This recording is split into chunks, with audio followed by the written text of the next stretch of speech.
All right, so my guest this week is a man I have encountered a couple of times in the locker room, different promotions.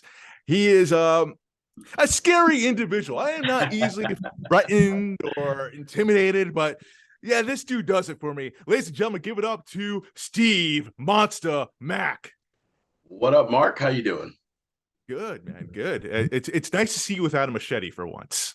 Well, sometimes you got to leave the machete in the bag and just let people know that it's there and you don't have to actually show them. What actually led to the beginning of that to you bring a machete out? Because you're a scary son of a bitch by yourself. Like you don't need that thing. Well, so that machete has a lot of history. That actually was it belongs to Low Life Louie. He lent me it. And That he makes used it sense. in a match. Yeah, exactly. He used it in a match with Homicide back in 1999 for Jersey All Pro. And that match actually went viral because it was the first Christmas tree death match. And so they used it in the match. And I knew I wanted to piss people off in the Bronx. I hate the Bronx. And I was like, just in case any of these idiots want to get smart and try to hop the guardrail, I'll have this machete with me. Not only will you have this big, nasty teddy bear coming after you, but he'll have a machete in his hand, and that might make him think twice. And my goal was always to start riots, and I definitely came close to it in the BWF a few times with the machete. So I feel like I've witnessed that a couple of times doing commentary BWF, and I have gotten heat there myself. Those fans are no joke. They will jump the guardrail. Yes, exactly, So exactly. smart move carrying that machete.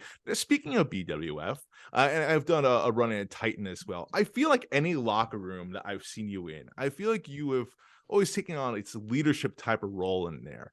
You are never shy to give voice your opinion. You take your time to give advice to talent. You even gave advice to us commentary, Mm-hmm. which was invaluable. To tell me about that, taking on that role. Was it something that just comes natural to you? Like, explain that. So, being around as long as I have, I've done practically everything that you can do in professional wrestling in the independents.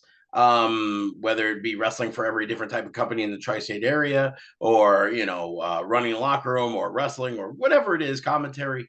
So, I always say, especially as I get older, I want the business to be better than where I found it. Which every veteran should want to do that. Everybody who gets to the business, once you get past a certain point of success, now it's what you give back to it. So for me, I have no problem letting people know what I think should work for them, what they should try to motivate, try to help and inspire. And, it's just a natural thing for me. I like being in tag teams for that reason. I like being in a tag team with a guy who can go, but doesn't really know that how well he can push it. So if you look at Moff, when me and him first started, he was a rookie. He didn't know anything. I was only 2 years in the business, but I was traveling already with Loki. We were going all over the place, wrestling all over the place, and I was showing him the ropes. And he became damn Moff. You know what I mean? Kyle the Right. Beast. Kyle the Beast, the same thing. I mean, Kyle the Beast. When I met him, he was a kid basically, and this man child, and he became Kyle the Beast, KTB, and now you see him tearing things up. There's a lot of guys I just love doing that with, taking that role, showing them that they can be better than they ever knew that they could be. And at the same time, I get some satisfaction because we become successful, and I prove to myself that I could do it. Doesn't matter who it is, where it is, what time. So for me, I get that satisfaction of knowing that I help someone be a little bit better. And if it's commentary, something that I've done, if it's ring announcing, something that I've done, if it's refereeing, something that I've done, wrestling, something that I've done, production, something that I've done, I have no problem trying to help out and make everyone have a better understanding of how better the product can be and how better they can be for the product. That's amazing, man. Because like you're talking about the role of a veteran in the locker room, and listen, I mean, you've been around a lot of locker rooms. Not every veteran does that. I know. Like, like you don't have to do that, but you do. And I think that's why, as scary as you are, I think that's why you're so loved in the locker room and so respected, because of the fact that you do take the time to do that. And kudos to you, man. I'll never forget that you did that, because, like, dude, we were nobody. We still are nobody. And yet you still took the time to do that for us too, even. So that is very awesome for you. Thank you. But that's how the business grows and gets better. It's been a big topic in wrestling lately that a lot of the younger generation doesn't like to take advice from the veterans for whatever reason. And to me, that's just dumb. It doesn't matter what sport it is, what profession it is. If you have someone who has experience, as someone who has success and is willing to talk to you, you should listen. And there's a lot of veterans who will listen, who will talk. I mean, the problem is there's not a lot of, and it's not that there's a lot more younger generation wrestlers who are just, let me just do it myself. I don't need your help. And that's not the way to go, because, yeah, you should want to have something be totally all you, your character should be you, your presence should be you. But at the same time, if a veteran can help you see an angle that you didn't even see possible, and you try it and it works for you, then that was all the veteran was trying to do, get you to see that there's different options. I always say it best: 2 + 2 is 4, but so is 3 + 1. You know what I mean? And a lot of times people don't see that. They just see the direct 2 + 2 is 4, 2 + 2 is 4. But then someone hits them with 1 + 3 is 4, and you're like, oh yeah, you're right. That's right. I forgot all about that. And that's basically what I try to do. If people love me, I'm grateful. I'm not trying to be a politician or buy people's love or anything like that. I really just want pro wrestling to be better, because I love pro wrestling. And when I came into it, I had to learn the hard way, because back then there was even less vets, because even though kayfabe was dead, it was a lot more alive than it is now, if that makes any sense. And, Yeah. so they really didn't want us to learn. And there was a real glass ceiling, especially in the New York, New Jersey area. There's a bunch of established indie guys who really were trying to hold down other talent so that they could get the top spots and, do all the work and get all the fame and notoriety. And guys that worked for Jersey All Pro were kind of held down because they looked at it as like trash.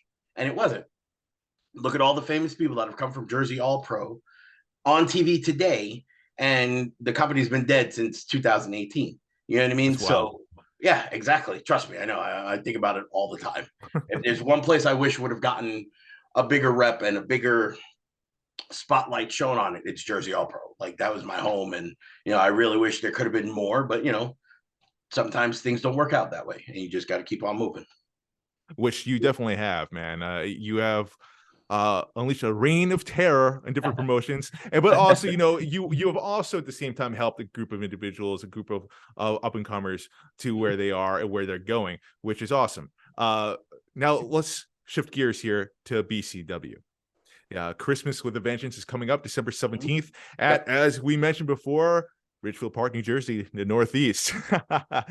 Now your opponent is a vet himself, Darius Carter. Now, I couldn't help but see Darius tweet something out. It struck me that this goes back further than BCW may know. What does that mean?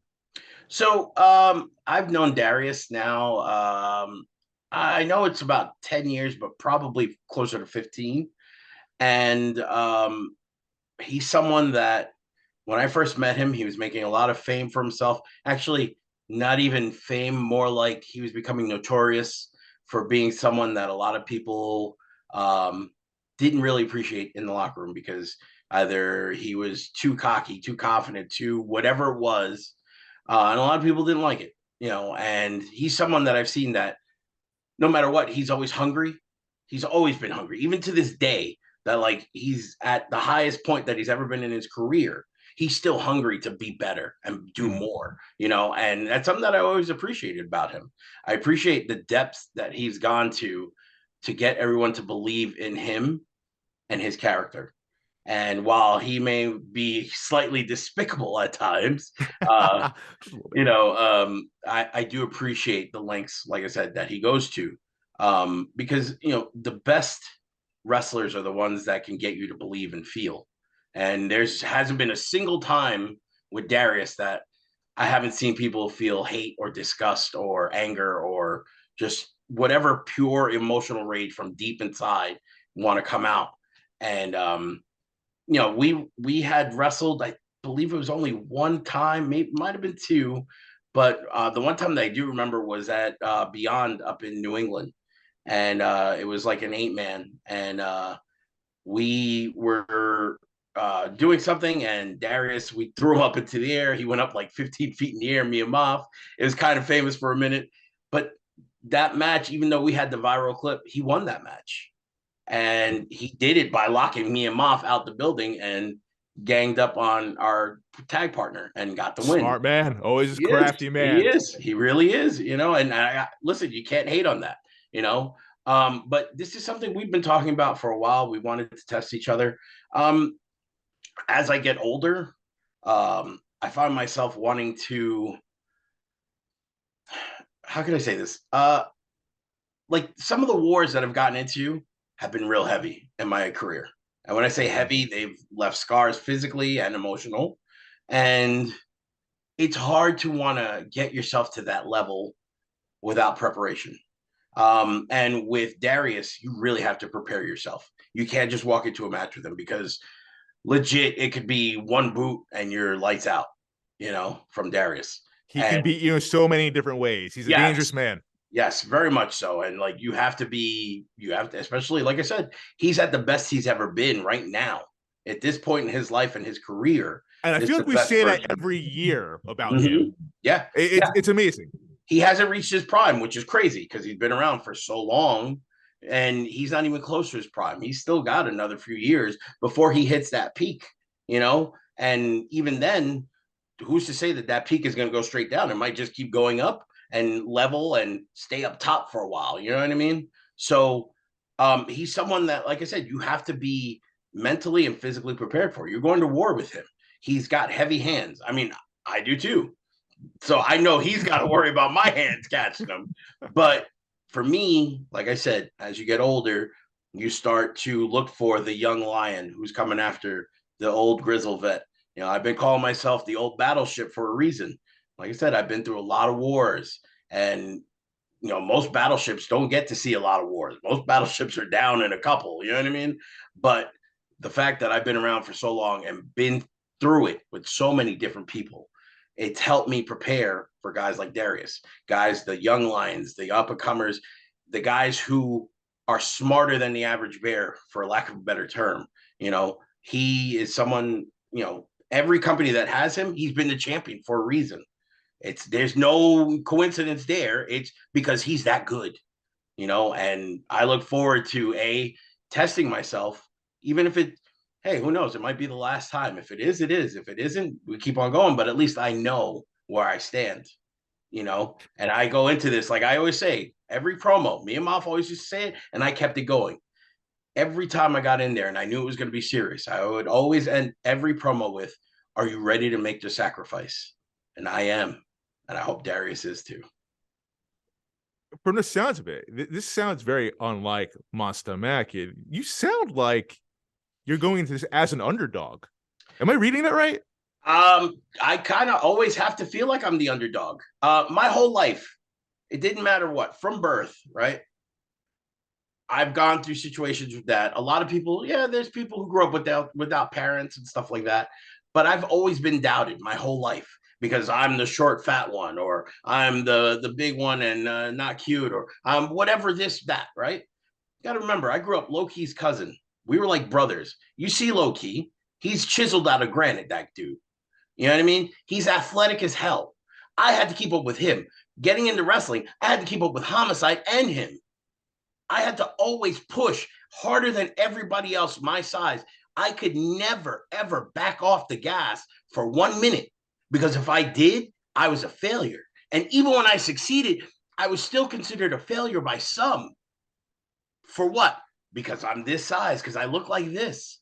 I don't talk like everybody else. I know that. I get that. I know I'm smarter than a lot of people. You know what I mean? But at the same time, you still have to, no matter how smart, no matter how motivated, no matter how confident you are, you still have to keep pushing, because the second you let off the gas, it sucks that, oh, I'm a failure because I let off the gas. Maybe I wanted a break. Maybe I needed a break. But regardless, I always had to push myself and see myself as the underdog, whether I came in as champ, whether I was a competitor, whatever it was, always as the underdog, because I had to push myself and make sure that no matter what, I didn't let myself down. That's the self-confidence that I have, because I know if given the opportunity, yeah, I might strike out, but at least I'll go out swinging. Because if I make contact with that ball, it's a grand slam. You know what I mean? And I'm No, going I to hit totally that hear that. ball most of the time. You know what I mean? So, And there's no doubt, I'm sure you're going to hit that ball on Saturday, December 17th at Christmas with a Vengeance. Tickets are still available right now. Get yours while it lasts. Steve Monsta Mack versus Darius Carter. It is going to be violent, and I can't wait for it. He's definitely going to get hit, though. I owe him a smack or two from back in the day. You know what I mean? I feel you, man. I know I'm doing commentary that day, so I hope I get to call that match because, Darius, I mean, no love lost here. I'll tell you that. But anyway, Monsta Mack, where can they find you? You have some upcoming shows coming up, don't you? Yeah. So by the time this airs, we just got through the weekend of Project Codename Fred, where I'll be representing Team Titan.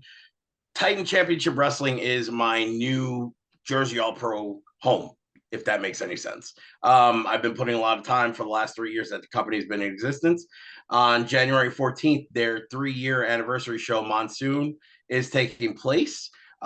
Just look up Titan Championship Wrestling on all social media. As far as my social media, I'm on Steve Mack DHS on Twitter. That's the best place to reach me. Add me, hit me up. I usually answer all messages.